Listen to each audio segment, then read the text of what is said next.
Guys last time हमने ना एक निंजा H2R खरीदी थी। वो तो ये रही, मैंने उसको पेंट करवा दिया था।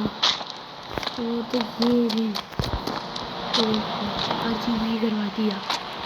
आज है मेरी न्यू मस्टैंग GT की डिलीवरी। तो चलते हैं।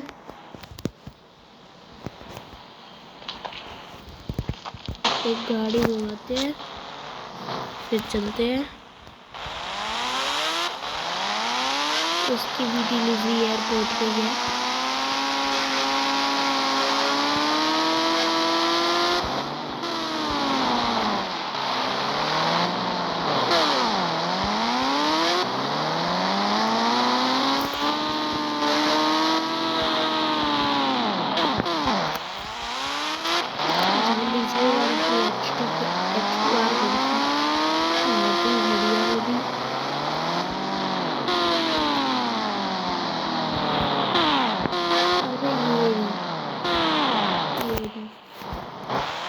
बढ़िया करा, ऊपर नहीं खड़ी करी हमने, नीचे ही खड़ी करी है।